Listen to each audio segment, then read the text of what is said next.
Other men find me irresistible. My girlfriend smirked. I canceled 6 cards, 3 bills, and 1 lease. Now she's broke and begs me for help.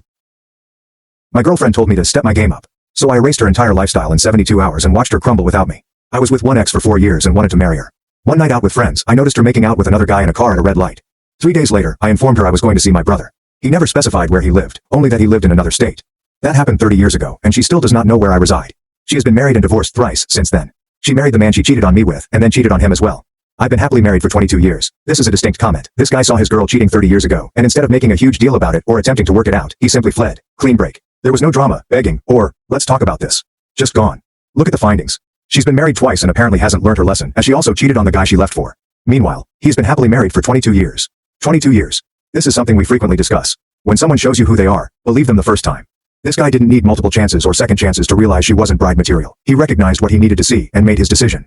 The fact that she still doesn't know where he lives 30 years later demonstrates a strong dedication to moving forward. This is how you handle betrayal, gentlemen. Clean, decisive, and permanent. If you have any stories like these, please share them in the comments. I'll include them in my forthcoming videos. Now let's begin the story.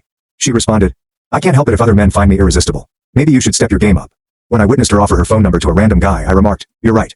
The next day her name was removed from everything I paid for. Her belongings were packed, and her tea did not function. She called me 23 times in one day. I'm 34 years old and male, and Brianna, my now ex-girlfriend of 3 years, said I needed to raise my game. So I stepped it up. Alright. She just didn't expect it to happen this way. Saturday night, we went to Coppermill, a fashionable bar downtown, to celebrate her buddy Chloe's promotion. The place was packed. A typical weekend crowd, with decent music and plentiful beverages. Brianna looked stunning in her red dress, which cost more than most people's rent. She always dressed to impress. Around 10 p.m., I was talking to a guy about sports when I observed Brianna at the bar with another guy. Tall man, expensive outfit, maybe mid-30s, looked like he stepped out of a magazine. There's nothing odd there. Brianna caught attention everywhere we went. Part of dating someone that resembled her. But then I noticed her laughing at something he said, leaning in closer and taking out her phone. She typed something in, passed it to him, and he typed back. They both put their phones away, and she patted his arm again, laughing. I strolled over, as casual as possible. When the guy noticed me approaching, he quickly disappeared. That was a smart move. What was that about? I inquired, maintaining my voice level. Brianna turned around with a smug expression. Oh, that? Some guy wanted my number, so I gave it to him. You gave him your number? I asked. She shrugged as if it was nothing. I can't help it if other men find me irresistible, Albert. Maybe you should step your game up. The way she said it was condescending and entitled, as if I should be grateful she even bothered with me. Chloe and 2 other friends were observing the entire exchange. Some appeared embarrassed, while others tried not to smile. You're right, I replied. I should definitely step my game up. She smiled, supposing she had won something. Good. I'm glad you finally got it. I grabbed my jacket and walked to the door. Brianna called after me, asking where I was going, but I just continued walking. She'd find out quickly enough. Update 1. The next day, Sunday morning, I awoke with a sharp focus. It's time to amp up my game, as Brianna recommended. The first thing I did was assess our living circumstances. My flat, my contract, and my name solely. Brianna had moved in around 18 months ago, but kept putting off signing the lease. Said there was too much paperwork. Her loss. But here's the deal. Even though she wasn't on the lease, she had tenant rights after staying there for long enough. We couldn't just kick her out legally. That would require several weeks of sufficient warning, so I got inventive. Begin with the financial support system. Brianna's automobile lease was in her name, but I had been making the payments for the past year because she said money was tight. I called the lease business and informed that I was no longer making payments on her behalf, effective immediately. They stated that they would contact the primary leaser regarding payment arrangements. The phone came next. She was on my family plan, which saved her approximately $60 per month. I called the carrier and said that I needed to remove a line from my account. They indicated it would take effect at the end of the current billing cycle, in 3 days. Car insurance came next. She was listed as a driver on my policy, but her automobile was not protected. She has her own protocol for this. I immediately removed her as an approved driver from my insurance. Next came the credit cards. She had added user cards to 2 of my accounts for emergencies and convenience. Call both banks, withdraw her authorization, and cancel the physical cards. They stated that the cards would stop operating after 24 hours. Gym membership. The same story. She utilized my family membership package. I called and terminated her access immediately. The apartment was difficult because she had tenant rights. I couldn't change the locks or remove her belongings without a proper legal process, but I could begin planning. Went to a storage facility, hired a unit for 6 months, and paid in advance. Then I got down and wrote her a letter informing her that our relationship was finished, that I would no longer be funding any aspect of her lifestyle, and that she had 30 days to make other living arrangements, as required by law. Professional, courteous, and legally acceptable. She left the letter on the kitchen counter, where she would find it when she returned home from wherever she had gone after the bar.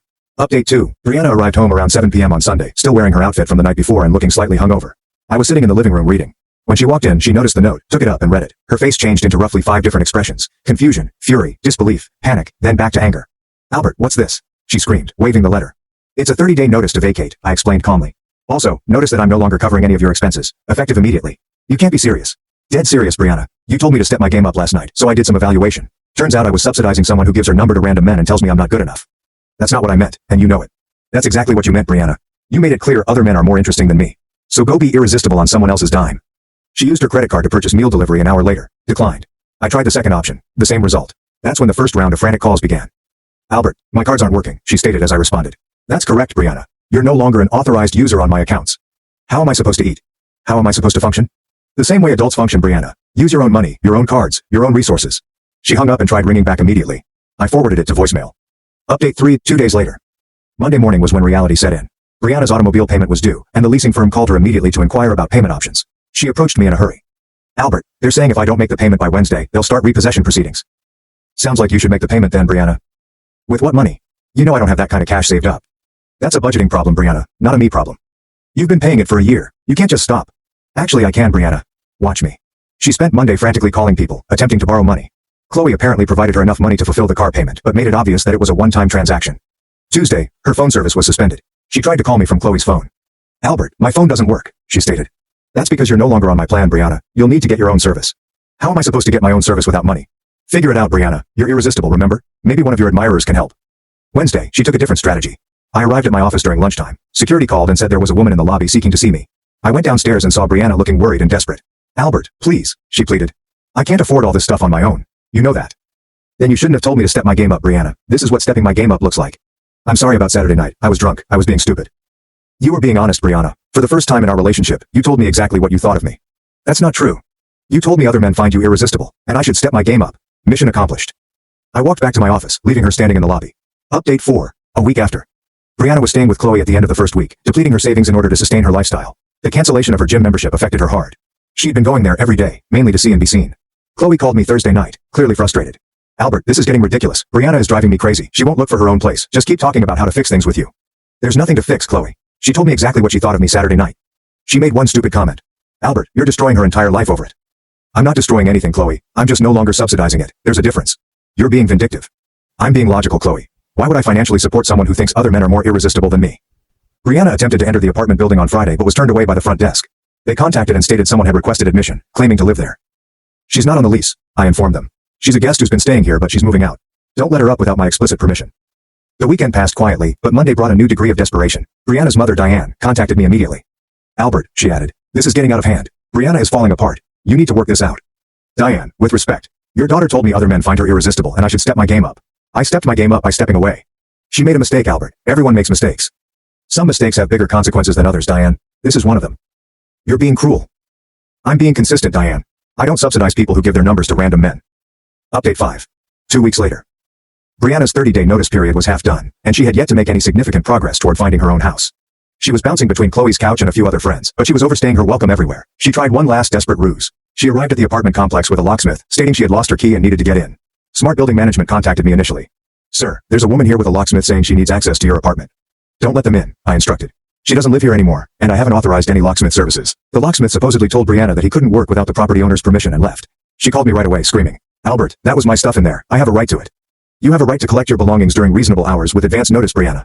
You don't have a right to bring locksmiths to my apartment. I need my things now. Send me a text with a date and time that works for you, Brianna. I'll be present while you collect your belongings, and then you can move on with your irresistible life. She hung up but texted me an hour later, asking if I might come by Wednesday evening. I agreed. Wednesday, she arrived with Chloe in a little moving truck. It took them 3 hours to pack her belongings. I kept an eye out to see that nothing of mine went missing, but otherwise I stayed out of their way. Brianna stood in the empty bedroom, stunned that it was actually occurring. Albert, she spoke quietly. This doesn't have to be the end. We can work through this. You told me to step my game up, Brianna. This is what that looks like. Find someone who thinks you're worth competing for. Chloe drove away with Brianna and all her belongings. I changed the locks that night, just to be safe. 1 month later, this is the final update. It's been a month since I upped my game, and the results have been phenomenal. Not only in my life, but also in Brianna's perception of how the world actually works. She found a studio apartment across town, but she needed her parents to co-sign because her credit wasn't good enough on its own. I heard from Chloe that she's working extra hours to offset all the bills she didn't understand I was covering. Car payments, phone bills, insurance, gym memberships, and streaming services all pile up when you pay for them yourself. It turns out that being appealing does not cover the cost of living. She attempted to contact her a few times through mutual acquaintances, always sending messages about how sorry she was, how she'd learned her lesson, and how she wanted another opportunity. My response was usually the same. She received everything she asked for. The lovely irony is that Saturday night's comment was intended to push me to work harder, compete for her attention, and demonstrate my worth to her. Instead, it inspired me to recognize my worth and cease subsidizing someone who did not value it. Chloe stopped attempting to mediate after understanding Brianna wasn't looking for solutions, but rather someone to solve her problems for her. Even her closest friends grew tired of her incessant moaning about how pricey everything was.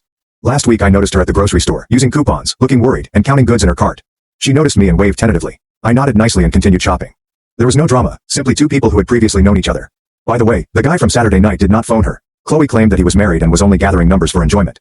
Brianna sat by her phone for days awaiting a text that never arrived, while I was busy upping my game by withdrawing financial assistance from someone who believed I wasn't good enough. She wanted me to compete harder, battle for her attention, and show how tempting she was. Instead, she discovered that some men do not compete. They simply walk away, leaving individuals to work out their own lives. The lesson here is simple. When someone encourages you to elevate your game, take them seriously. Stepping up your game may require you to distance yourself from people who do not value what you bring to their lives. Brianna is currently learning to be seductive on her own budget.